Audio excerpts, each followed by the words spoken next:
नमस्कार दोस्तों, मैं हूं रुचि भैराली। 2025 का वार्षिक राशिफल। आज बात करेंगे वृश्चिक राशि की। देखते हैं कि क्या आपकी राशि में शुभ है और क्या अशुभ, क्या उपाय हैं, क्या पहनना है और क्या नहीं, और किस रंग का ध्यान रखना है। कैसे वो मंत्र हैं जिन्हें पढ़कर, जिनका जाप करके आपके जीवन में खुशहाली ही खुशहाली होगी। 2025 आप सबके लिए बहुत शुभ रहे, यही हमारी मंगल कामना है। और इसीलिए आज हमारे साथ फिर से एक बार हैं डॉक्टर एच.एस. रावत जी, जो 35 सालों से एस्ट्रोलॉजी के इस जगत में अपना परचम लहराते रहे हैं। उम्मीद करती हूँ उनके द्वारा दी हुई जानकारी आपके जीवन में एक नई तरंग जरूर लेकर आएगी। तो आइए जानते हैं वृश्चिक राशि के बारे में। मैं आपका बहुत बहुत स्वागत करती हूँ एच.एस. रावत जी, आपका हमारे प्रोग्राम में बहुत बहुत स्वागत है। तो बताइए 2025 में कैसा रहेगा वृश्चिक राशि का हाल। बहुत बहुत धन्यवाद रुचि भैराली जी। डिटेल आपने बता ही दिया है कि हम आज वृश्चिक राशि के ऊपर चर्चा करेंगे। 2025 का पूरा वार्षिक राशिफल आपको महीने के हिसाब से बताएंगे, उपाय भी आपको बताएंगे और साथ में जो बेस्ट आपके लिए हो सकता है वो भी हम आपको जानकारी देंगे। कौन कौन से आपके लिए महीने अच्छे हैं वो भी जानकारी देंगे। सबसे पहले मैं आपको 2025 की हार्दिक शुभकामनाएं देता हूँ। आपके लिए 2025 बहुत ही शुभ रहे, मंगलकारी रहे और होना भी चाहिए। वृश्चिक राशि वालों के लिए क्यों नहीं होगा। वृश्चिक राशि से के ऊपर से शनि की ढैया जो हट रही है ये सबसे बड़ी खुशी की बात है। वृश्चिक राशि वालों, आपके ऊपर जो 2.5 साल से शनि चढ़ रहे थे, आपको परेशान कर रहे थे, आपके ऊपर सिर में आपको तकलीफ दे रहे थे, उलझा के रखा हुआ था आपको, वो आपकी 29 मार्च 2025 को शनि की जो ढैया है वो समाप्त हो जाएगी और उसका प्रभाव आपके ऊपर जनवरी 1 से ही आना शुरू हो जाएगा। यानी अच्छी खुशियां आपको मिलनी शुरू हो जाएंगी। वृश्चिक राशि का स्वामी मंगल होता है और मंगल लाल रंग का होता है। ये ओजस्वी प्लैनेट होता है। वृश्चिक राशि स्थिर राशि होती है। मंगल इसका स्वामी है और जो रत्न होता है इसका मूंगा होता है। मूंगा हमेशा गोल्ड में या तांबे में ही पहनना चाहिए। मंगल का रंग लाल होता है, रेड प्लैनेट है। ये आक्रामक प्लैनेट है, क्रोधी प्लैनेट है। मंगलिक योग अगर बन जाए तो वैवाहिक जीवन को खराब कर देता है, इसलिए इससे बचाव करने की आवश्यकता होती है। सेनापति है, लड़ाकू प्लैनेट है। जिस भाव में बैठता है उस भाव से कहीं कहीं लड़ाई झगड़ा करवा देता है, परेशानी पैदा कर देता है। तो वृश्चिक राशि का स्वामी मंगल और उसके मित्रों की चर्चा करेंगे। अगर आपके ऊपर मंगल की दशा चल रही है तो क्या होगा। आपके ऊपर मित्र प्लैनेट है बृहस्पति, पंचमेश, उसकी स्थिति क्या है आपकी, उसकी भी चर्चा करेंगे और साथ में आपके भाग्येश चंद्रमा बनते हैं उसकी भी चर्चा करेंगे। बाकी के 9 प्लैनेट की भी चर्चा करेंगे। आपके ऊपर कौन से ग्रह की दशा चल रही है उसकी जानकारी भी आपको देंगे। अच्छे अच्छे कौन से महीने हैं वृश्चिक राशि वालों के लिए वो भी जानकारी देंगे और बुरे कौन से महीने उसकी भी जानकारी देंगे। बुरे महीने में आपको उन ग्रहों की पूजा करनी है, उन ग्रहों के दान करना है, उन ग्रहों के मंत्रों का जाप करना है और उनसे संबंधित जो चीज़ें हैं उनको नहीं करना जो आपके लिए नेगेटिव हो सकती हैं। तो शुरुआत करते हैं। वृश्चिक राशि का स्वामी मंगल है। मंगल नीच होकर के बैठा हुआ है स्टार्टिंग से। तो 21 जनवरी तक मंगल नीच होकर पिता के घर में है। पिता की हेल्थ, आपके कमर में दर्द, स्लिप डिस्क की प्रॉब्लम्स, बैक पेन, सर्वाइकल, पैरों में दर्द, नर्वस सिस्टम कमज़ोर होना, ये स्थिति बनी हुई है फादर और आपको स्वयं को। 21 जनवरी के बाद में मृत्यु स्थान में मंगल की गति यहाँ पर रहेगी और ये गति है 2 अप्रैल तक।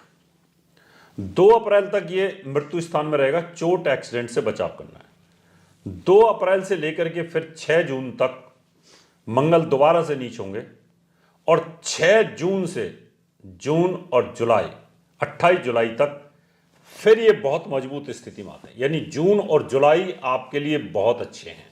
पहली बात, वृश्चिक राशि वालों के लिए जून और जुलाई उनको नोट कर लेना चाहिए कि इन 2 महीनों के अंदर बहुत अच्छा काम आपका होगा। उसके बाद में अगस्त और सितंबर भी आपके लिए बहुत अच्छे हैं, उसमें भी कोई आपको दिक्कत नहीं है। फिर यहां से अक्टूबर की हम बात करेंगे। सितंबर से अक्टूबर और नवंबर और दिसंबर ये अपनी राशि के अंदर विराजमान रहेगा। रुचक नाम का महापुरुष राजयोग बनाएगा। 2 महीने खराब हो गए, स्टार्टिंग के 2 महीने खराब हो गए।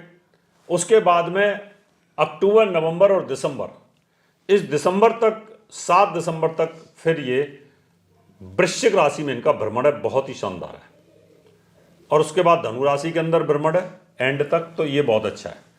तो आपको ये ध्यान करना है, जून, जुलाई, अगस्त और सितंबर, ये 4 महीने बहुत अच्छे हैं। और अक्टूबर, नवंबर और दिसंबर लास्ट के महीने भी वृश्चिक राशि वालों के लिए अच्छे हैं।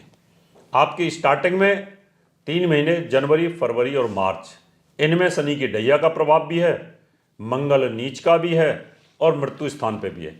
इसलिए ओम भो भौमाय नमः, ओम क्राम क्रीम क्रोम सबोमाय नमः। 2 माला रोज इस मंत्र की जाप करनी है। हनुमान जी के मंदिर जाना है, हर मंगलवार को व्रत करना है, लाल चीज़ों का दान करना है, गेहूं, गुड़, मसूर की दाल, चंदन लाल और तांबे का कोई लोटा हो उसमें इन सबको भर करके आप मंदिर में दान देते रहिए। हर मंगलवार देते रहिए, मंगलवार नहीं दे सकते तो हर महीने देते रहिएगा, जितने समय तक ये नीच अवस्था में रहेगा। इससे आपको लाभ मिलेगा। बौंदी का प्रसाद आप जरूर बांटते रहिएगा, इससे भी आपको निश्चित तौर पर लाभ मिलेगा। और फिर भी अगर तकलीफ नहीं जाती है तो फिर आप, इसका एक यज्ञ होता है और उसका दशांश हवन होता है, वो आप करा सकते हैं, जिससे वृश्चिक राशि वालों को पहले जो जून तक के महीने हैं वो आपके लिए तकलीफ दे ना हो। जून से फिर अच्छे पीरियड यहाँ पर शुरू हो जाते हैं।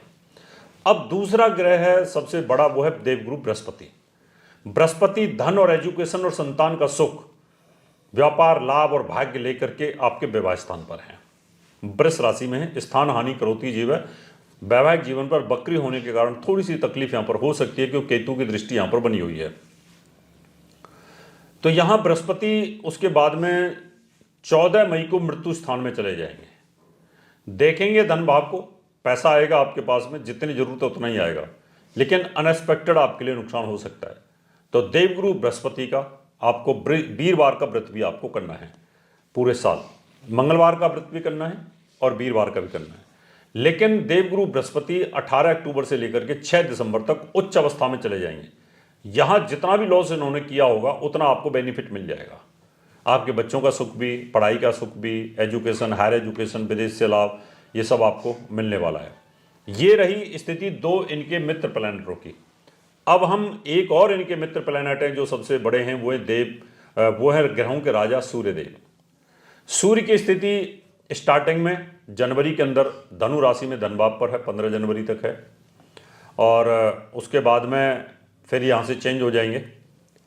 यहाँ पर सूर्यदेव की बात करूँ तो सूर्यदेव उच्च अवस्था में शत्रु स्थान पर होंगे 13 अप्रैल से लेकर 14 मई के बीच में। दुश्मनों को कुचलने में सक्षम होंगे।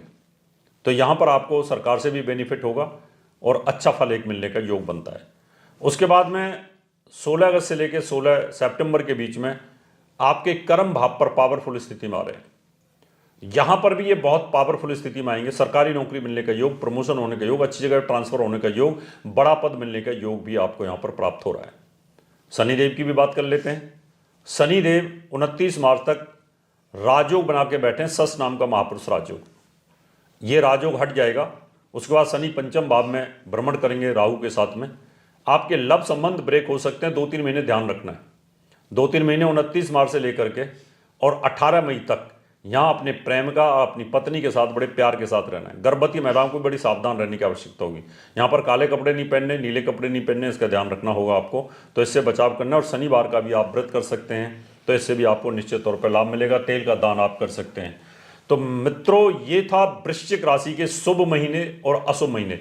आप इसको बार बार रिपीट करके भी सुन सकते हैं, जो जो भी मैंने अच्छे महीने बताए, और जो जो बुरे महीने मैंने बताए उनमें आपको पूजा पाठ, दान धर्म से अपने आप को ठीक कर सकते हैं। तो 2025 आपके लिए बहुत अच्छा रहेगा। मेरी बहुत बहुत शुभकामनाएं कि 2025 वृश्चिक राशि वालों के लिए बहुत अच्छा रहे। तो दोस्तों, ये था वृश्चिक राशि 2025 का वार्षिक राशिफल। उम्मीद का दामन कभी ना छोड़ें, हमेशा सकारात्मक सोच के साथ आगे बढ़ें और याद रखें कि जीवन में उतार चढ़ाव हमेशा आते रहते हैं। ये उपाय अगर आप जीवन में उतार लेंगे तो धीरे धीरे समस्याएं दूर होती चली जाएंगी और विजय आपकी होगी। हम बहुत सारी आशाएं और बहुत सारी उम्मीदें रखते हैं 2025 से वृश्चिक राशि के लिए, और बहुत सारी शुभकामनाओं के साथ आज हम आपसे लेते हैं विदा। अब आपसे लेते हैं विदा और नमस्कार।